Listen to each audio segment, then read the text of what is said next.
All right, ladies and gentlemen, welcome back to another quick guide on New World. And if you're watching this video, you are probably wondering, what the hell do I do after I reach level 60? Well, today I'm going to give you a list of all the things that I thought about when I hit 60, because I remember when I hit 60, the grind completely changed and I felt like I had no direction. So, without further ado, let's hop right into it. All right, guys. Well, let's start out with number one on the list. What do you do when you hit 60? My biggest point, and I think this one is the largest one that everyone should do. If you have hit 60 at the time of making this video, or you've grinded a lot, then take a break. That is my first piece of advice. When you hit the game max level, take a break, okay? You have probably grinded so much, you're gonna feel lost. You remember this guy over here? The towns board? Yeah, you better forget about him, because you're never going back, okay? So, first, take a break, guys. All right, you deserve it. You're going to burn out if you keep going. It almost happened to me. I took a break for like a day, two, maybe an hour. All you need, go touch some grass, okay? I think that's the best thing you could do. Secondly, find a project. Usually, it's going to be crafting. Now, what does that mean? For me, I decided that I would like 200 engineering or armoring. So, what did I do? Let me show you here.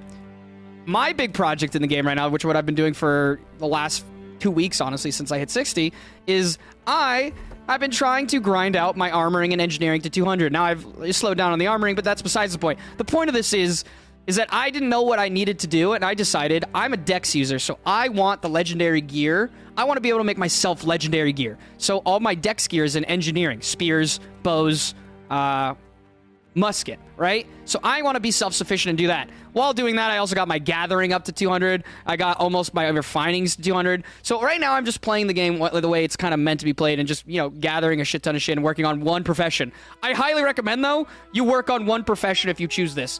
Unless you have friends who are going to funnel you shit, or you're a streamer like Shroud, and you could just get free things, then I highly recommend teaming up with other people and feeding each other resources that you don't need at the moment, because getting this stuff high takes a long time after 150, so I highly recommend that point. Okay, third point.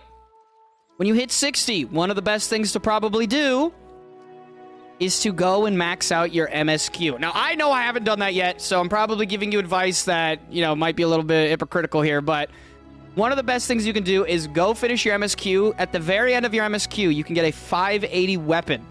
Some of the weapons are kind of bad. Example, the life staff one I know isn't that great, but a lot of them are pretty decent, and a 580 weapon is probably much better than anything you're using currently. So, go finish your MSQ, and if you don't know what the MSQ is, it's just the main story quest log. So you press J, it's this thing. Whatever this quest is, go finish it. Now, you could see that I am not currently there. I have to do the Dragonflower quest. I'm working on it. Honestly, it's not a top priority for me because I'm having fun with what I'm doing. But that's what you do, and that's another way to do things at 60. Point number 4. Work on your watermark for your elite grinding. Now, some of you might not know what this means. What you're looking at right now is an elite. This is the thing. This is one of the bosses, probably the Reekwater one. You're going to want to farm these guys for your watermark. Now, what's your watermark? I'm not going to get into do much detail about it. You guys can look that up on your own. But essentially what the watermark is as you farm a boss, you will get, let's say, 500 gear score out of it, but with a small chance to get 505 gear score. Okay? Now, as you increase your watermark, if you ever get a piece of 505, you now increase the ceiling of the amount of gear that you could get, or excuse me, the quality of the gear you can get.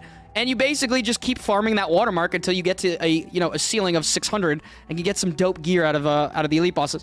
Now, I'll be honest, it's a very big grind. Personally, I don't enjoy it that much. It's good for weapon XP. It's fun when you have a group, and it's very easy to do if you have a second monitor and you alt tab. But I'm just gonna let you guys know that I'm not a big fan of watermark farming, but it's something that you can do. My 5th point on what you can do in New World after you hit 60. Shout out to Sinshine for telling me this one. Love you. Basically, be the person that you would have liked to be there when you were leveling. What does that mean? When you were leveling and you needed help with a dungeon, did a higher level help you out with the dungeon? Maybe they did. Maybe now it's your turn as the higher level to go help your friends with dungeons. But be a team player. Go help out your level lower guildies or company members and help each other, because this game is very grindy and it's very hard to play solo at the highest level. So eventually you're going to need to make friends, and it makes the game a lot easier. It goes back to like when I told you, I'm the company engineer. We have a company something. for everything. We have somebody else in our company that is strictly for Arcana. We have somebody strictly for weapon forging. We even have somebody that's 200 armoring. But we're funneling each other these mats, so it's just easier to have somebody at the highest level. So play with your friends, or go make some friends. And if you don't have friends, I'm gonna be honest, dude, go touch some grass. This ain't the game for you. Which leads me to my next point. It really has no correlation. But my next point, if you're interested in PvP, you know what, I should probably go to the faction guy before I actually put this in the video, so hold on. And lastly, my final point, guys, you might not know who this is, or you should at this point, honestly. Open the faction board. What you need to do when you hit 60, this is probably, I should probably have made this my first point. You need to go and buy the faction PvP gear. This shit is ridiculously good for a very long time. Mostly due to bugs in the game, but they do have this stat, this perk. Let me get right here. Yeah, right here. The resilient critical hits deal 4 points less damage to you.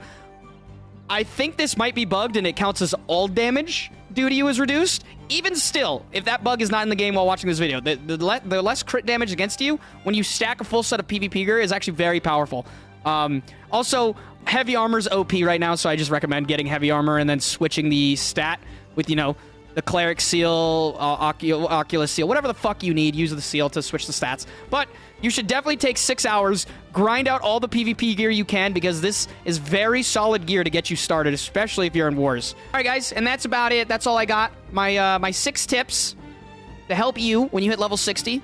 Like I said, take a break and then maybe look at the other tips after that. I'll put them all on screen here so that you can review them. But good luck. Find what works for you. I mean, at the end of the day, it's a video game, so, you know, just do what you want to do. You know, I still haven't grinded my faction PvP quests, even though I've told you that's probably the best thing you could do. I'm too obsessed with gathering to go do that. So at the end of the day, play the game you want to play it, but these are just some ideas to help you when you're 60 so you don't feel too lost. But best of luck to you guys. Catch me on Twitch. We stream every day. Link in the description. Subscribe and comment. Probably should have said that earlier, but if you made it this far, you probably already subscribed. Thank you. Appreciate you, and I'll see you in the next video.